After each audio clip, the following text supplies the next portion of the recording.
Hello and welcome to Atlantic TV with me, Usman Serikan. This is the first edition of Presure where we discuss political issues going on in the country. And on this maiden edition, we have Honorable Madi MK Ceesay, the National Assembly member for Serrekunda West, with whom we will be discussing many other things, including the vehicles that were procured for National Assembly members. Honorable, you are welcome to this program. Thank you very much, Mr. Sedikan. It's my pleasure to join this program, and I think I'm privileged to be the first since you are calling it the maiden edition.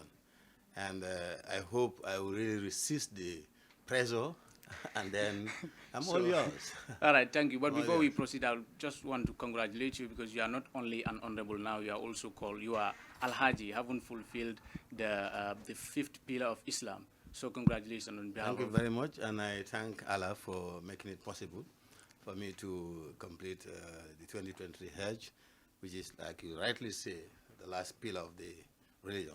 But I'm grateful to God, my creator, and also I'm grateful to my daughter, Mariama, who made it possible financially. So to begin with, Honorable, to get to the substance of the program, ever since the issue of these vehicles came out to the public, a lot of people were criticizing the National Assembly members, although some people praised you, but a lot of people were, raining criticisms. Do you think these criticisms, overall, do you think they are genuine? Well, I cannot say they are not genuine because everybody is entitled to your opinion. Those who are criticizing the purchase of the vehicle have a right to their opinion. So I cannot say contrary to their opinion, but I stand my grounds to say that the purchase of vehicle for National Assembly members is legitimate. It is coming from the consolidated fund. It is budgeted for.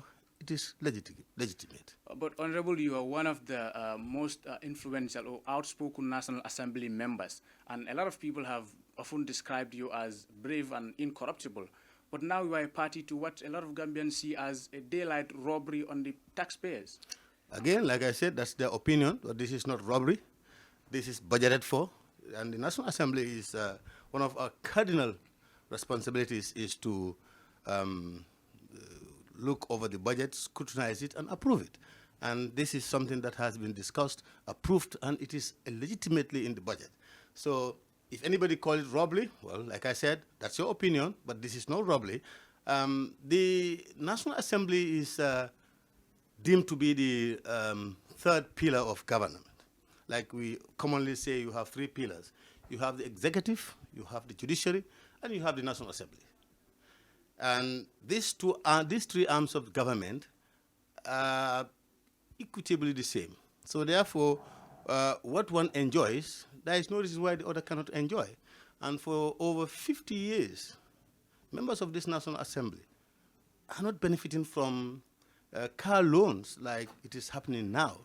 So to give car loan to National Assembly members, if anybody has a different opinion to that, and you call it with any name, robbery, whatever you call it, I respectfully respect your opinion, but I am firm on my position and grounds to say that this is legitimate and it is a privilege that National Assembly members should really enjoy. If you look at the executive, once the president appoints a minister, that minister is assigned nothing less than two vehicles, a utility vehicle and an official vehicle, which is fueled, maintained, and drivers are provided for the ministers to go around their businesses. If you check at the budget attached to that cost of two vehicles to one minister, the fuel, the maintenance, the cost of the vehicle, and the salary of the two drivers, you compare that to the car loan that is given to members of National Assembly, where the government is not going to be responsible of the maintenance, government is not responsible of employing drivers for us, government is not responsible for the fueling. I think this is much cheaper, and it's a scheme that the National Assembly has created. I think if there should be anything, government should look into the National Assembly's transport policy and try to adopt it. It is more cost-effective than what is happening in the executive and in the judiciary. But are you insinuating that what the ministers are having, the legislature or the National Assembly members should also benefit from same things or similar things? Basic things is what we should have. You should know that the representation of the National Assembly is across the country. You have members of National Assembly that are coming all the way from Fatoto. all the way from Nyomi, Badibu, Kiang, any part of the country. And these members of National Assembly are, by virtue of their job, supposed to be going to their constituencies frequently. Now, if there is no means of transportation for them to go back to their constituencies and consult with their people, how are they going to reach their people? How are they going to serve them? Is it not a burden on government to provide logistics for members of National Assembly to go to their constituencies? Or should the National Assemblies dip their hands into their pocket and go to their constituencies with basic salaries? If that is the case, then I said that is not fair. And like I said, for more than 50 years, there has not been any allocation of transport to National Assembly members. This is the first of its kind. And this fifth legislature that have created this opportunity for members of the National Assembly is not out of anything, because most of them have not come back to the parliament. But we want people who are going to represent us to be able to reach their people. It is incumbent on government to provide them logistics to reach their constituencies, not for them to dip their hands into their pocket and pay transport to go.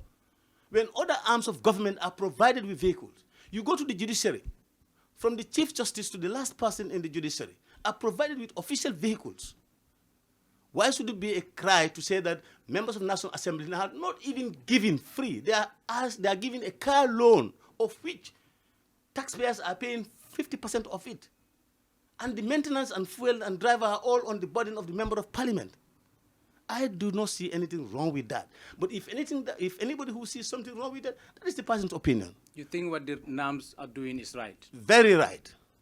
Okay, because so it is budgeted for. What do you say to claims that this National Assembly, this legislature is as the same as the executive based on their modes of operation? They cannot be the same, because these three arms can never be the same. Our functions and responsibilities are different. So nobody can insinuate that the mode of operation of members of the National Assembly is the same as the executive. That is totally out of point. It's not possible, because our functions and responsibilities are far different. So how can it be the same? It cannot be the same. Critics are saying, in terms of misappropriation of our funds, the taxpayers' funds, in terms of that. That is not correct. That is not correct, because the members of the National Assembly are not given any budget to misappropriate. Government are responsible for budget. For example, if you look at the Minister of Education or Foreign Affairs Office of the President, it's given a budget, and the spending of that budget is the permanent secretary of that unit, under the supervision of the minister. They are wholly and solely responsible of a budget that is apportioned to them. Comparatively, members of the National Assembly do not have any budget that they have control over. All what we have is our salaries and our allowances and our entitlements. So how can you say that the members of the National Assembly misappropriate? What are we going to misappropriate? What is given to us for us to misappropriate? This legislature is the one who came up with the 100,000 clothing allowance. Point of correction, not this legislature. This fifth legislature, which I am part and parcel of. Okay, the fifth legislature. Yes, all what we are enjoying now is not the making of this sixth legislature. What about the allowances that were increased? Just it was last year. Yes. The allowances it was the same legislature. Exactly. And yes. now the same legislature coming up with the same with this over 1 million or 2 million vehicles. Yes. That are costing over 1 million. I go back to what I just said earlier on. You have elected your members of National Assembly to represent you, and they are across the country. We have members coming all the way from CRR, URR, North and South, coming to the National Assembly on a regular basis. Now, how do people who elect these members of the National Assembly are foreseeing members attending those sessions in the parliament, and after the parliamentary sessions, the requirement for them to visit their constituencies, how do they see them go and visit those constituencies when they do not have the logistics? This is simple. It is quite appropriate for the Gambian member of National Assembly to be given transport, either on loan or give them official vehicles with drivers and fuel and maintenance. But have you not been visiting your people without these vehicles? Of course we have been. Should we continue to do that out of our pocket? This is wrong. We are doing national service. You cannot give me this responsibility to represent my people, and you said, lend me the salaries that they are paying me. I should dip my hand into that salary, go and visit my constituency on a regular basis. You want me to dip my hand into my pocket, go to the National Assembly for sessions and meetings. My friend, this is really not realistic. even if you take the civil service at the higher cadre from grade, I think 10 or 12, stand to be corrected, those are senior officers. They are all given to official vehicles the moment they are appointed. So the National Assembly should not be given anything. So we should dip our hands into our pockets and go to work, go to our constituencies. Oh, well, my friend, Honorable, let's call a spade a spade. You are representing people, and a lot of these people are not happy with this. That is wrong. That perception is wrong. Because where is your proof? Have you conducted a survey? No. If you have, put it on the table for me. You see, most people, especially journalists, you give assumptions. Majority of people don't like this. But how do you measure your majority? No, Honorable, but you have to be realistic. It is very evident. You have been hearing it's not people evident. crying. You have been hearing you can shout 110 times, you alone. Somebody can shout 1,000 times. You take that as a basis to say majority. That is wrong. I went to the parliament on a majority ticket. Proof and evidence. There was voting. I scored votes. I crossed, and I'm in the parliament with majority. My people that I contested with lost because they have few votes. That is evidence. So you cannot come here and tell me majority of Gambians don't like this. Where is your evidence? A prominent political analyst, Ceesay, said, we have a parliament that is not very different from the executive's corruption. Wastage of public resources and mismanagement of public funds are the order of the day in this country. The parliament are not different from the executive in terms of wasting he is wrong. Expenditure. He is wrong, and I can tell him in his face that he is absolutely wrong. He's expressing an opinion that is based on nothing, absolutely. But he's an Let him prove evidence. He's an expert in politics. I'm not so... well, I am not doubting his expertism in whatever you call him, but I am saying that he is wrong in that statement. How? Let him prove it. How are we corrupt? Because of this...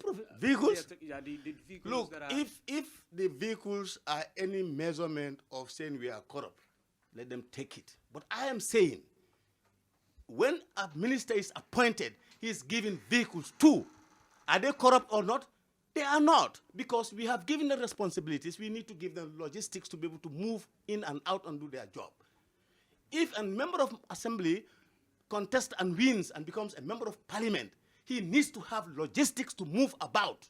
If that vehicle is given to that person, you don't like it, that's your business.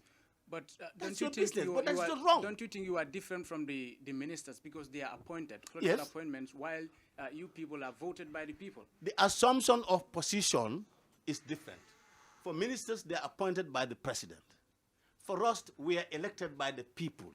That's why you are different. Yes. So being different, therefore, I should walk on my foot to go to work. I should walk on my foot. I should use my foot to walk to go to my constituency. Should that be the difference? Look, let us be realistic and genuine. You cannot have an elected member of parliament coming all the way from Jara constituencies. You said that person should not be given transport. He should dip his hand into his pocket and pay, go and come and go to, do official functions. Please, let us be realistic. Parliament is not different from any other functions in the government in terms of providing the necessary privileges and rights. When you are appointed, you need to move. You should enjoy the same or similar privileges as the ministers. No, I'm not comparing myself to the minister to that. I'm only using the ministers as a measurement to say that if ministers can be given 2 vehicles, 2 drivers, you fuel it, you maintenance the vehicle. Now you give a member of parliament a loan of car.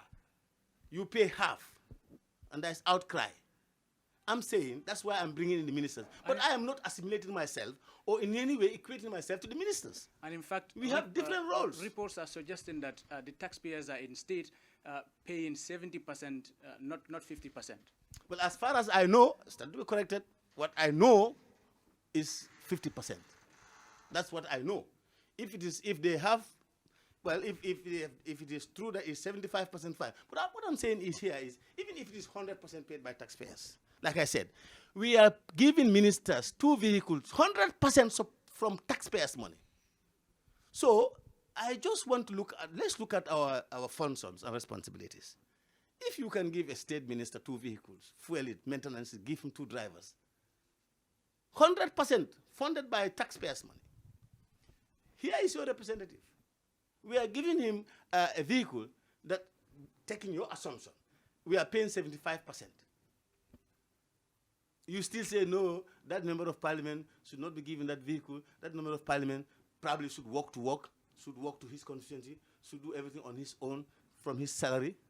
But don't you That's think not fair. Don't you think 3.5 million vehicle, cost? Don't you think that is expensive for a country battling with finance like this? It is, of course, expensive. It's expensive. So But nobody can say no to that. the lawmakers, reduce this amount? Probably. They could have done this. Probably the next car loans, but not this other one. This is gone already. It's paid for. And reports are also suggesting that some of the National Assembly members have not even seen the procurement document, contract. Well, for me, I don't need to see it. You don't need to see it? No, you see, we should know how offices operate, Sedikan. You work here. They bought this mic for you. These cameras are bought. You see the procurement? You don't. You are providing a service. They need to give you a tool to do your service.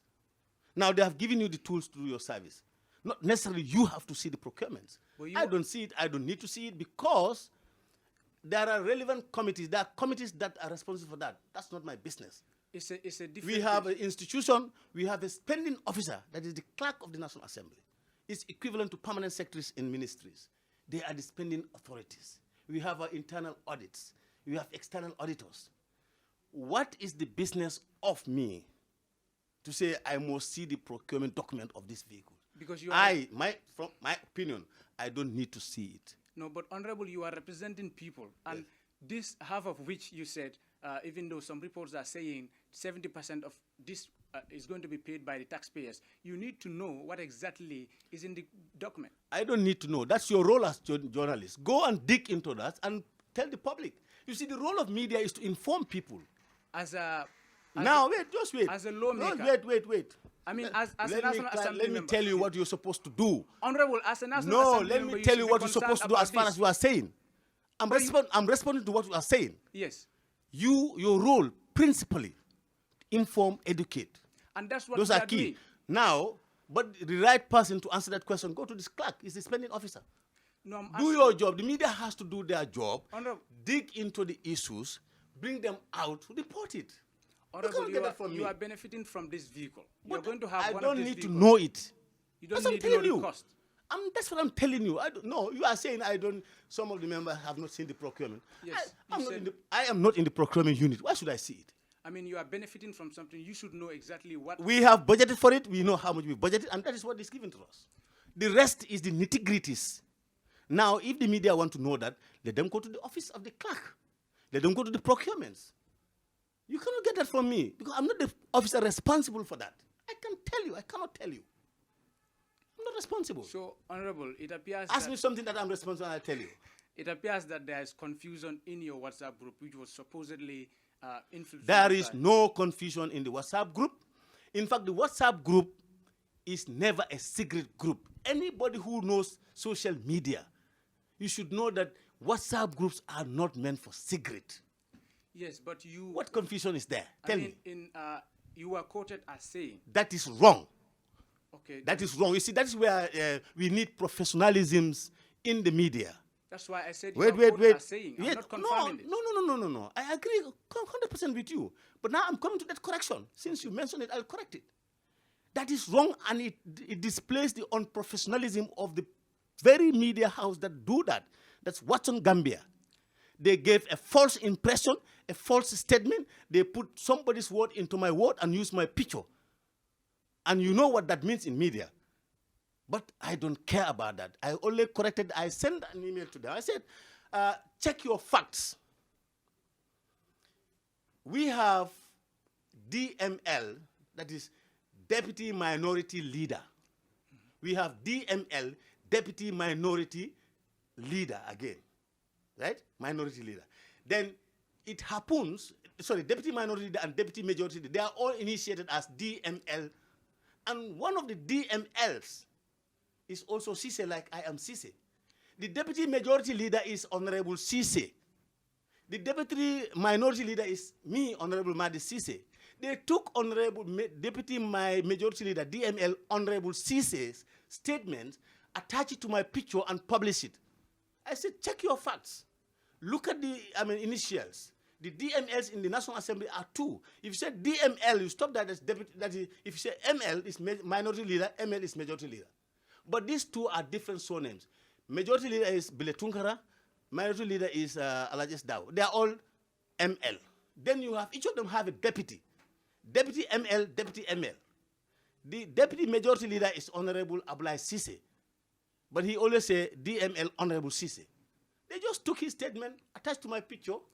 You have not come with any public statement to denounce that, because people are already thinking that those are your words. Let them think like that. What I did was, the very source that it come from, I wrote in the direct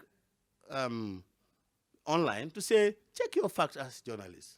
Exactly what I explained that to them. I said, we have 2 DMLs, and we are all Ceesay. This is not me. It's the deputy majority leader, DML Honorable Ceesay. Even when I come from Mecca, I wasn't even here. When I come from Mecca, he told me, Honorable, they took my statement and attached it. I said, well, leave them. So, Honorable, what are the exact cost of these vehicles? Because some people are, people are saying different amounts. That's not my area. If anybody wants to know the cost, go to this, the clerk of the house. He is the spending officer. He has a procurement unit. He has all the units. And in fact, there was a press release into this effect from the office of the clerk. Lay your hands on that. Yeah, I don't want to go into any details, because I am not directly responsible and I cannot make responses to that. Okay, you are not if the media, no, I can talk about the vehicle anywhere, but anywhere that I cannot, I tell you, no, the cost is not my area. You go to the clerk of the house and he will tell you the cost. People are saying different things. Some are saying 2.5, some are saying 3.5. People are giving different, but the correct thing is go to the source. The clerk is there, he's the spending officer. Honorable, do you have any regret in taking this vehicle? Why will I regret taking the vehicle that I am supposed to take? Because people are crying. People, how many people are crying? People are crying, Honorable. If you cry, you are the people. No, I'm not the people. Who are the people? The taxpayers are there. You are not a taxpayer. And how many people are crying? Really, I want to know I want to realistically know, because we cannot just base our arguments on assumptions that majority are this, majority is this, when you don't have any proof of majority. No, let me tell you one thing. I did not let me use tell the you word one majority. thing. Let me tell you one thing. I only said people let me are tell you crying, one. and Let that me is tell a you. fact. We can see that everywhere. Let me tell you. That's why I said you can cry 100 times. Somebody can cry 1,000 times. Fine. But again, to substantiate that, I think the media, whoever is interested in this, should make a thorough research and come with facts and lay it down and say, look, this is what is happening. Then we can take that seriously. But just for anybody to say people are crying, majority said that, from different people, and there is no basis of proof. I am representing a particular constituency. To date, no member of my constituency has faced me with an objection. With all your many people that you are mentioning, I represent over 150,000 Serrekunda West, not registered voters, I'm saying. Residents of Serrekunda West are close to 150,000. Registered voters are 45,000. So we have more than three times that are there who don't even reach the age, or one or reason or the other they did not register. So for that constituency, since this case has happened, nobody, maybe if I walked out here, somebody will come, but nobody had faced me to tell me that, look, these things are expensive. But you have been reading newspapers. I know you must have seen critics, criticizing Of the course, National Assembly. I'm seeing critics, like Just you are quoting. recently, just recently, Demba Ali Jao, former minister, also said the same thing. That's his opinion. When he was minister, he was given vehicles. Why did he reject it? But he was not a National Assembly member. When he was a member of cabinet, he was given an official vehicle with a driver and maintenance and security. Did he reject it? Ask him that question. We have to be realistic. You see, people have right to their opinions. I do not really dispute people's opinion. I respect their opinions. But that's their opinion. Your opinion is your opinion. I have to respect that opinion. So the critics' opinion, I highly respect their criticism. That's their opinion, and they have a right to express their opinion. But then I also have a right to stand my grounds. No amount of criticism can push me off my grounds. That's what I'm telling you. I'm not saying they should not criticize. I'm not saying there is no critics. No, but I am also saying that the volume that the media is representing is not correct. You have no basis. We have basis. You have no basis. Publish your basis. You have been seeing it on newspapers. Publish. Look, I'm not saying you publish. People say that. People say that. People say that. What people say is what we reflect. That's what I'm saying. I said, but just to hide behind that word, people. All you need is go beyond. You know, this is a very controversial issue. I think we should just move away from just this cosmetic criticism of many people here and there. Anytime you meet journalists, many people say that. Many people say that. I am saying, can't you, as a media, go beyond those kind of reports and do a comprehensive research, publish your facts? Is that not possible? If you can do that, do that. If you don't have the capacity, tell us that you don't have the capacity. Then we can leave you to keep on telling people, majority say that, people say that. I will take you. We are facing you with facts because we are naming people who are saying this. How many people have you named here? A lot of people. And my friend, you've only named 2. Yes, those people. So now wait, you mentioned only 2. I mentioned 2. And now you are saying many. And this is the same many the media is using. You have one person, 2 person, many people. Honorable. Go beyond that. Okay, just maybe you are denying this. What? But people are complaining about this. I am not, look, get me correct. I am not denying that there are people who object to it and criticize it. I am not denying that. On record. Okay, as you are imputing in me, I'm not saying that. Okay, you are saying you are denying. I am not denying that. What I am saying, what I am saying is, go beyond this cosmetic reportage. Do a comprehensive research and publish us. Look, we have seen serious journalists, serious investigative journalists who will dig deeper, come up. When we know this is also part of journalism, like you are doing. Okay, it's all part of it. Honorable, I asked you about the exact cost of the vehicles. Go to the you clerk. did not want to tell me. I said go to the clerk. He is the spending officer of the National Assembly. Wait. So these are some of no, I want these things to be on record because I cannot sit here and tell you this cost. Am I the spending officer? No. Am I the vote controller? No. Am I the budget controller? No. We have gained this budget and it is at the National Assembly. The spending officer is equivalent to any permanent secretary. Is the clerk of the National Assembly. So all you care about is let them give me the vehicle. Not only let them give me, this is budgeted for. Because you don't. It is budgeted for. You don't know the cost. Do you want to know the cost? Yeah, we want to know the cost. I said go to the clerk. He is the spending officer. Do you want to dodge that? You think you can get the cost from me? Okay. I am not the spending officer, my friend. Okay, you cannot get it from me. Okay. I am a representative of the national. I am in Serrekunda West. You tell me the cost of the vehicle. I'm not responsible for that. The clerk is the spending officer. He is the vote controller of the budget of the National Assembly. He's the one you need to ask those questions, not me.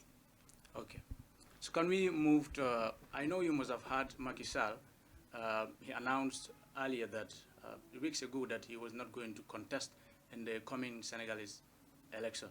And a lot of people, praised him, including our President Barrow and including Lawyer Ousainou Darboe, your party leader and Secretary General. Do you think Barrow should follow the same thing? Before I come to Barrow, I'm not a party to anybody praising Macky Sall. After a lot of lives were lost and property destroyed in Senegal because he insisted. So Macky did not voluntarily say, I'm not standing. Macky was forced to do so. So I cannot praise him for that. So you're not a party to anyone who... I am not. Anyone, I said. Your party leader... I am not a party to the party leader's position. What do you want from me? So I made myself very clear. I am not a party to anybody, anyone that praises him because he was forced to say, I will not contest. Before he said that so many lives were lost, properties were destroyed in Senegal. Then he came to, I'm not, how can I praise that person? For what? Somebody who was forced to accept? I'm So not a party to that. this constitutes some bit of term limit issues. Do you think Barrow should follow Macky Sall? We do not have a term limit in the Gambian constitution. But according to you, do you think Barrow If should... Barrow wishes to contest 10, 20 times, let him, because the constitution has given him that mandate. Okay, your colleague, Honorable Tumanjai, said Barrow should not... That is her opinion. And including your party leader too. That is wrong. Which responsibility has Gambians ever given a term to Ousainou Darboe as a president? So what term limit is he talking about? Did you ask him that question? What term limit is he asking Ousainou Darboe to step down when Gambians have never, ever given him a term to rule this country? You only ask somebody to come down to a term limit who the state has given the opportunity to rule the country first time, second time, 2 times, 3 times. But who has never ruled, you ask that person to step down the term. What term are they talking about? Do you have any concern about the Gambia's lack of term limit? Of course, yes. Of course, yes, I have. Because term limits help a lot. When you are president and you know you will be there for only 2 terms of 5 years, you are very careful. And you do your utmost to develop the country, knowing that at the end of the 10 years, you want to leave a legacy. So it helps a lot. It minimizes corruption. It makes you work harder. Because you want a legacy. If you go to progressive countries who have term limits and they respect them, their former presidents are enjoying the office after president. In Nigeria, for example, there are a lot of them now. Even in Senegal, we have 2. What is there? Diouf and late Senghor, who has not even completed a term. I think he was the first person to set that pave in Senegal. The first president, Leopold Sédar Senghor. He left office not even completing his term and asked his vice president, Abdou Diouf, to complete, and then Abdou contested until he also lost elections. So term limits are very important democratic safeguards. You could be very instrumental in bringing term limits in our constitution as a lawmaker. How committed are you to ensure that this... You see, it's not as easy as you are saying. When you want to touch the constitution, you need a certain quarter of people in the parliament to support the idea. And our constitution is looking at 75%, 3/4, which is 42 members of the parliament. No individual party in the National Assembly currently has that number. So if you don't get the other party, you cannot. So however I may be committed, parliament is all about numbers. I cannot do it without those numbers. So it's not one person's soul. It's a collective soul. So me, however committed I am, does not matter. I cannot do it alone. Yeah, you can't do it alone, but yours matters a lot, your individual commitment. Of course, yes. But then now as we are moving towards a probability of getting a new constitution, so we wait until the opportunity comes, because the president has promised that they are going to do it. The Minister of Justice repeated, the Vice President repeated. So if they are really serious and committed to it, we'll see what happens. Honorable, are you aware of the government's 100 million deal with Africa 50? I am not. You're not aware of that? Like you know, I'm just coming from Mecca. Even last Friday when I prayed at my mosque, some members of the community confronted me. I said, I'm not aware of the mortgaging of the Senegambia Bridge. But if it is something that is true, I am vehemently against the mortgaging. Because it shows to the Gambia that the Gambia government is not capable. They are manifesting their incapability of managing a bridge that we have spent a lot of money on. So therefore, I think that bridge should be run and controlled by Gambia government and resources put into development. People are saying that that deal should have come to the parliament before it is agreed. No. You see, governments can enter into agreements without coming to the parliament. They can go into agreements, sign agreements. But then after all, when that is done, that agreement should come to the parliament for ratification. So the finance minister was right when he says, and I think he's speaking in that sense, to say that this is not the business of the National Assembly at that stage, which I concur with him. You can go through agreements, sign your agreements. Parliament has no business to do that. Then you have to bring that agreement to the parliament for ratification. So if they have done that, then we will now wait for it to come to the parliament. When it comes to the parliament, parliament can throw it out, and it will not stand. That's the normal thing to do. So with that, we have come to the end of this program, Presure that comes every week on Saturday, only on Atlantic TV. So, Honorable, thank you so much for being on this platform today. Thank you very much, Serikan. It has been a very interesting interactions, and I think it is worth having this program because people will hear from the horse's mouth, do some clarification here and there. Thank you. Thank you so much, and I thank you, viewers.